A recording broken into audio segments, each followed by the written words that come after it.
ये है टाइटैनिक से बचने वाला एक लौता जापानी पैसेंजर मासाबुमी होसोनो। लेकिन उनकी जान बचने के बाद जो हुआ वो किसी भी इंसान के लिए एक डरावना सपना था। 10 अप्रैल 1912 टाइटैनिक अपनी फर्स्ट जर्नी के लिए रवाना हुआ। लोगों को नहीं पता था कि ये जर्नी उनकी जिंदगी की आखिरी जर्नी होने वाली थी। टाइटैनिक पर कुल टोटल 2224 पैसेंजर के साथ साथ क्रू मेंबर सवार थे। इन्हीं में से एक थे मासाबुमी होसोनो। स्टोरी के एंड में उनके साथ जो हुआ उसे सुनने के बाद आपको जरूर शौक लगेगा कि दुनिया ऐसी कैसे हो सकती है।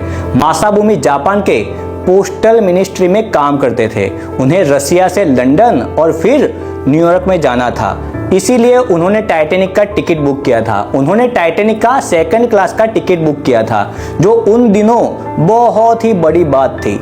टाइटैनिक जर्नी के दौरान वो एक आम पैसेंजर की तरह ही अपनी सीट पर बैठे थे। वो जहाज के शानदार इंटीरियर और फैसिलिटी से बहुत ज्यादा इम्प्रेस थे। सब लोग जहाज के सफर को एंजॉय कर रहे थे।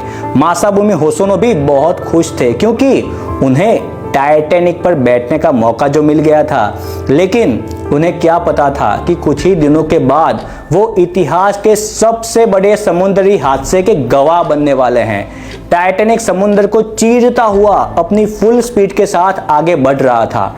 मासाबुमी होसोनो अपने कैबिन में सो चुके थे और फिर 14 अप्रैल 1912 की रात के 11:40 पर टाइटैनिक एक बहुत बड़े आइसबर्ग से जा टकराया। झटका इतना भयानक था कि सब लोग अंदर से हिल गए। पहले तो लोगों को ये नॉर्मल झटका लगा, लेकिन किसी को ये अंदाजा नहीं था कि जहाज कुछ ही घंटों में समुद्र में समा जाएगा। रात 12 बजे के बाद जैसे ही जहाज में पानी भरना स्टार्ट हुआ तो कैप्टन स्मिथ और क्रू मेंबर्स ने औरतों और बच्चों को पहले बचाने का ऑर्डर दे दिया और बच्चे और औरतों को लाइफ बोट में बिठाना स्टार्ट किया और धीरे धीरे लाइफ बोट को समुद्र में उतारा गया। मासाबुमी होसोनो अभी भी अपने कैबिन में सो रहे थे। बहुत से लोगों को पता चल गया था कि जहाज डूबने वाला है, तो लोग भागने लगे, चिल्लाने लगे। मासाबुमी ने जब लोगों की चीख पुकार को सुनी तो वो तुरंत गैलरी की ओर दौड़े। उन्होंने देखा कि लोग घबराए हुए थे, औरतें और बच्चे रो रहे थे और जहाज तेजी से डूब रहा था। जहाज में पानी भर रहा था। मंजर इतना खौफनाक था कि वो देखकर बहुत डर गए थे। उनको समझ में नहीं आ रहा था कि अब क्या करा जाए। उनको लगा कि ये उनका एंड है, अब वो जिंदा बच नहीं पाएंगे। लेकिन तभी उन्होंने देखा कि एक लाइफ बोट आधी खाली थी। जहाज के ऑफिसर बार बार कह रहे थे कि औरतों और बच्चों को पहले लाओ, लेकिन कोई नहीं आया। तो ऑफिसर्स ने कुछ आदमियों की ओर कूदने का इशारा कर दिया। मासाबुमी डर और शर्मिंदगी के बीच फंसे हुए थे। वो जानते थे कि अगर वो बच गए तो लोग उन्हें कायर समझेंगे, कायर। लेकिन उन्होंने अपनी वाइफ और बच्चों की याद आई और मौत से डरकर उन्होंने लाइफ बोट में छलांग लगा दी। उनकी किस्मत अच्छी थी कि उन्हें लाइफ बोट मिल गई, क्योंकि काफी लोगों को लाइफ बोट नहीं मिली थी। धीरे धीरे उनकी लाइफ बोट को नीचे उतारा गया। मासाबुमी और लाइफ बोट पर बैठे सब लोग घबराए हुए थे और डूबते टाइटैनिक को देख रहे थे। रात के 1 बजे लाइफ बोट टाइटैनिक से दूर जाने लगी। ठंडे पानी में डूबते हुए लोगों की चीख पुकार सुनाई दे रही थी। लोग ऊपर से पानी में कूद रहे थे। जिनको तैरना नहीं आता था वो लोग पानी में सहारा ढूंढ रहे थे, लेकिन उन्हें बचाने के लिए लौटने की कोई हिम्मत नहीं कर रहा था।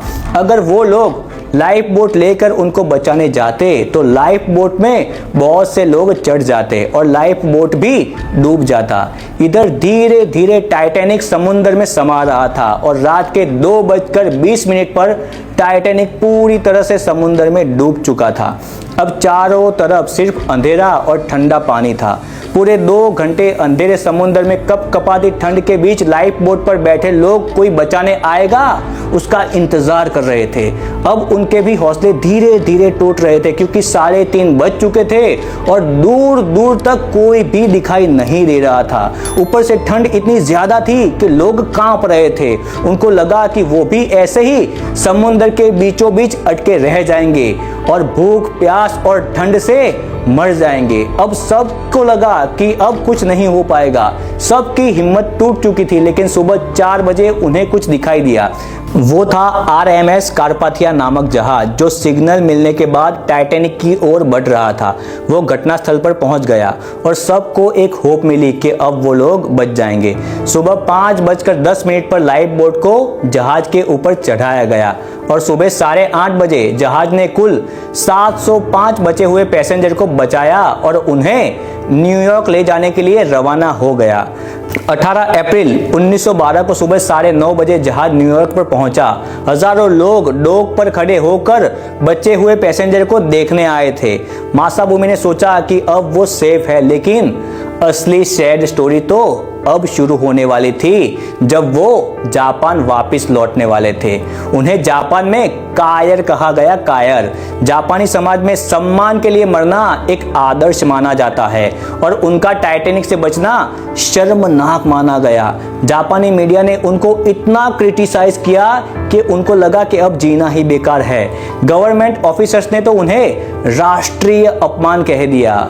उनके ऑफिस में लोगों ने कहा कि अगर वो एक सच्चे जापानी होते ना तो वो भी टाइटैनिक के साथ डूब जाते। उन्हें उनकी नौकरी से भी निकाल दिया गया। सोचो उन पर क्या बीती होगी। उनके दोस्तों और रिश्तेदारों ने भी उनका सामाजिक रूप से बहिष्कार कर दिया। ये एक ऐसा वक्त था जब वो जिंदा रहकर भी मर चुके थे, पर उनकी वाइफ और उनके बेटे और बेटी ने उनका साथ नहीं छोड़ा। मासाबुमी ने अपनी जिंदगी के आखिरी साल शर्मिंदगी और अकेलेपन में बिताए। उन्होंने अपनी फैमिली से भी ज्यादा बात करना बंद कर दिया। 1939 में 59 ईयर की एज में उन्होंने इस दुनिया को हमेशा के लिए अलविदा कह दिया।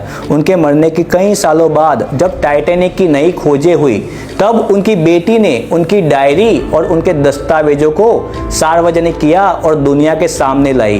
बाद में दुनिया को उनकी कहानी के बारे में पता चला। सबको उनकी कहानी सुनने के बाद एक शौक लगा। धीरे धीरे सब लोग ये समझने लगे कि उन्होंने कोई गुनाह नहीं किया था, बल्कि सिर्फ अपनी जान बचाई थी। उनकी डायरी भी सालों के बाद सबके सामने आई, जिसमें उन्होंने लिखा था। वो पढ़कर सब लोग हैरान थे, सब लोग भावुक हो चुके थे। उन्होंने लिखा था कि मैं मरना नहीं चाहता था। मैं चाहता था कि मेरी पत्नी और बच्चे फिर से मुझे देख सके, लेकिन मुझे नहीं पता था कि इस दुनिया में जीना भी मौत से ज्यादा कठिन हो सकता है। टाइटैनिक हादसे से बचना मासाबुमी होसोनो के लिए किसी भी चमत्कार से कम नहीं था, लेकिन उनकी असली त्रासदी जापान लौटने के बाद शुरू हुई। उन्होंने जहाज से भागकर कोई अपराध नहीं किया था। उन्होंने किसी की जगह छीनी नहीं थी। वो सिर्फ बच गए थे, वो उनका लक था, लेकिन फिर भी उन्हें कायर और देशद्रोही कहा गया। आज जब हम टाइटैनिक की कहानियां सुनते हैं तो ज्यादातर लोग जैक और रोज जैसी लव स्टोरी की बात करते हैं, लेकिन मासाबुमी होसोनो की कहानी भी एक ऐसा सच है जिसे दुनिया ने नजरअंदाज कर दिया है। वीडियो अच्छा लगा हो तो वीडियो को लाइक करना, चैनल को सब्सक्राइब जरूर करना। Thank you.